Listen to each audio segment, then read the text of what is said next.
दोस्तों, क्या महाराष्ट्र में एक बार फिर से कोई बड़ा आंदोलन होने जा रहा है? आखिर किसने फडणवीस सरकार को आंदोलन की चेतावनी दी है? जी हाँ, ये चेतावनी कोई मराठा रिजर्वेशन की तरफ से नहीं आया और ना ही कोई ओबीसी समुदाय की तरफ से दिया गया है, बल्कि ये चेतावनी दी गई है एक मजदूर सभा की तरफ से। आखिर क्यों दिया गया ये चेतावनी? आखिर हाल ही में फडणवीस सरकार और उनकी कैबिनेट ने ऐसे कौन से फैसले को मंजूरी दी है जिससे हिंद मजदूर सभा भड़क गया है? पूरी डिटेल आपको इस खबर में बताने जा रहा हूं दोस्तों। एक-एक खबर, एक-एक लाइन सुनिएगा, बहुत अहम है। नमस्कार दोस्तों, मेरा नाम है मनीष कुमार सिंह और आप देख रहे हैं 4 पीएम महाराष्ट्र। महाराष्ट्र में काम के घंटे बढ़ाने का विरोध अब शुरू हो गया है। हिंद मजदूर सभा ने फडणवीस सरकार को आंदोलन की चेतावनी भी दे डाली है। महाराष्ट्र सरकार ने पिछले हफ्ते एक बड़े फैसले निजी क्षेत्र के लिए ड्यूटी के घंटे बढ़ा दिए थे। उन्होंने एक बड़ा फैसला दिया। मुख्यमंत्री फडणवीस की अगुवाई वाली कैबिनेट की बैठक में श्रम कानूनों में बदलाव को हरी झंडी दे दी गई। राज्य सरकार ने बड़ा बदलाव करते हुए कंपनियों में कामकाज का जो समय है वो 9 घंटे से बढ़ाकर 12 घंटे और दुकानों में 9 घंटे से बढ़ाकर 10 घंटे करने की मंजूरी दे दी। अब इसका विरोध शुरू हो गया है दोस्तों। हिंद मजदूर सभा ने महाराष्ट्र सरकार के काम के घंटे बढ़ाने के फैसले का विरोध किया है।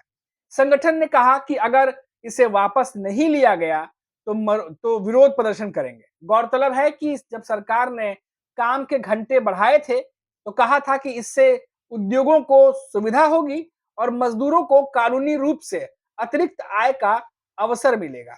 लेकिन दोस्तों, हिंद मजदूर सभा ने महाराष्ट्र सरकार के कारखानों, दुकानों और अन्य प्रतिष्ठानों में काम के घंटे बढ़ाने के हालिया फैसले का विरोध किया है।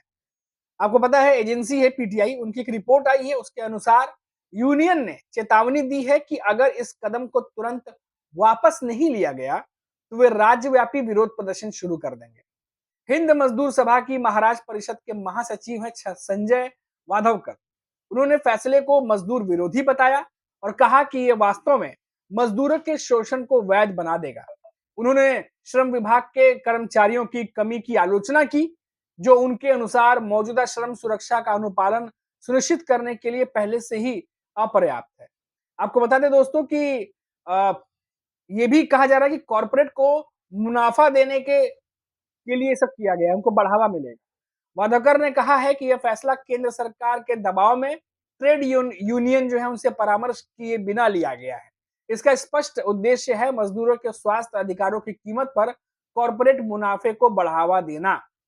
उन्होंने आगे कहा कि पहले जो मजदूर हैं वो 5 घंटे काम करने के बाद 30 मिनट का ब्रेक पाने के हकदार थे।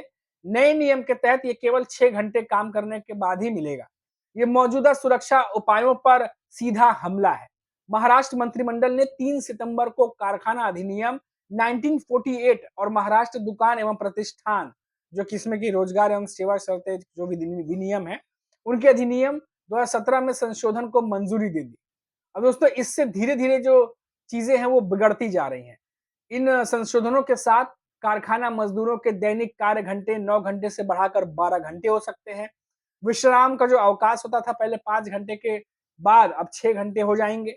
मजदूरों की लिखित सहमति से ओवरटाइम की सीमा जो प्रति तिमाही थी 115 घंटे से बढ़ाकर 144 घंटे की जाएगी।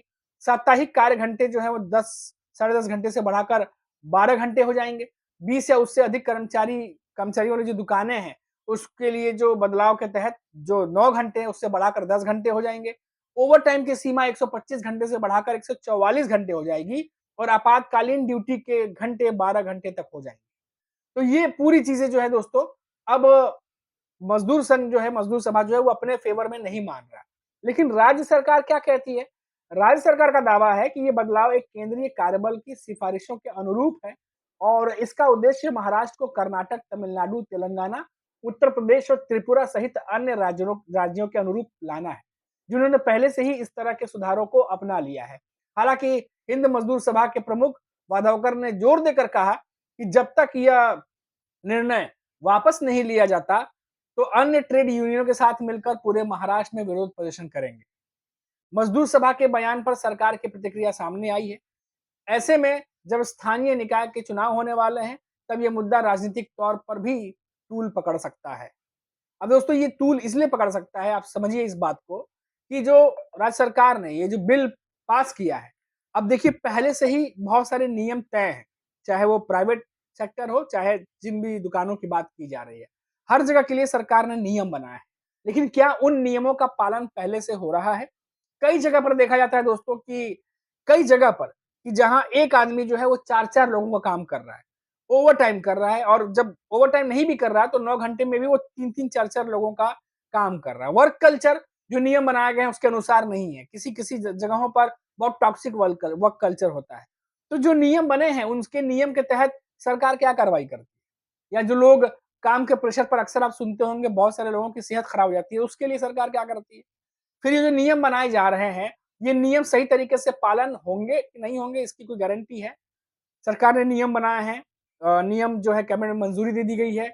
अब वो नियम जो है वो बना दिए गए हैं, लेकिन इन नियमों का जब उल्लंघन होता है, तो क्या एक कर्मचारी जब कंप्लेन करता है तो क्या उसे सुना जाता है? क्या वो इंस्टीट्यूट से इतना बड़ा होता है कि उसके जो कंप्लेन है उनको सुना जाए? अभी जैसे कि आपको हमने बताया कि हिंद मजदूर सभा पहले से ही व्याप्त जो चीज़ें हैं, उनको लेकर के जो चीज़ें बदली जा रही हैं, उनके खिलाफ है। उन्हें लगता है कि जो मजदूर हैं, उनकी सेहत से खिलवाड़ होगा। 5 घंटे काम करने के बाद ब्रेक मिलता था आधे घंटे का, वो 6 घंटे बाद मिलेगा, तो क्या इससे सेहत को नुकसान नहीं पहुँचेगा? ये तमाम चीज़ें जो हैं, अब जो मज़दूर सभा संघ है, वो उठाने लगे हैं। अभी हाल ही में फडणवीस सरकार जो है, उन्होंने ज़बरदस्त तरीके से मराठा रिज़र्वेशन का आंदोलन झेला मुंबई में आपने देखा, किस तरीके से मनोज जरांगे पाटिल मुंबई पहुँच गए थे और फडणवीस सरकार के सिर पर आकर बैठ गए थे। यानी मुंबई में आकर बैठ गए थे, वो भी टाउन साइड में, दक्षिण मुंबई में, जहाँ पर उनके समर्थक भारी मात्रा में वो मौजूद थे। बॉम्बे हाई कोर्ट को खुद आना पड़ा और संज्ञान लेना पड़ा चीज़ों को लेकर के। फडणवीस सरकार से भी पूछना पड़ा कि आप कर क्या रहे हैं, लॉ एंड ऑर्डर कैसे मेंटेन कर रहे हैं? उसके बाद आप देखिए कि फिर ओबीसी समुदाय जो है वो फडणवीस सरकार की जीआर से नाराज हो गया। अब ओबीसी समुदाय जो है वो कह रहा है कि हमारे आरक्षण पे फर्क पड़ेगा। अब इसको लेकर के वो भी चेतावनी दे रहा है। इन सब के बीच में एक और जो जारी किया गया है, कैबिनेट की तरफ से मंजूरी दी गई है, जो घंटे बढ़ाए गए हैं कामों को लेकर के, उससे भी अब मजदूर सभा यूनियन जो कहते हैं वो भी खुश नहीं है। हमने सोशल मीडिया पे भी दोस्तों बहुत सारे पोस्ट देखे जहाँ पर इस कैबिनेट ने जो काम करने की अवधि बढ़ाई है, इस पर लोगों के रिएक्शन भी देखे। कई जगह पब्लिकेशन में जब पोस्ट बनाकर ये खबर छापी गई थी, उसके कमेंट बॉक्स में भी लोगों के भी कमेंट पढ़े और देखने की, समझने की कोशिश की कि लोग इस बारे में क्या सोच रहे हैं। बहुत सारे लोगों ने ये बात लिखी थी कि घंटे तो बढ़ाए जा रहे हैं, काम के घंटे बढ़ाए जा रहे हैं, लेकिन जो सैलरी है, जो काम करने का जो पैसा है, वो कौन बढ़ाएगा? क्या इंस्टीट्यूट के लिए जब सरकार ये तमाम चीजें ला रही है, तो क्या उन इंस्टीट्यूट पर दबाव भी बना सकती है कि भाई लाभ तो आप ज्यादा कमा रहे हो, अपने एम्प्लॉय को सैलरी भी उस हिसाब से बांटो।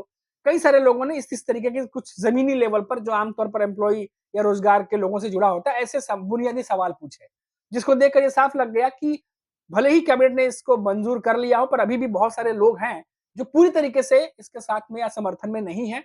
और जैसे कि मैंने आपको बताया, हिंद मजदूर सभा जिन्होंने खुली जो है चेतावनी दी है फडणवीस सरकार को।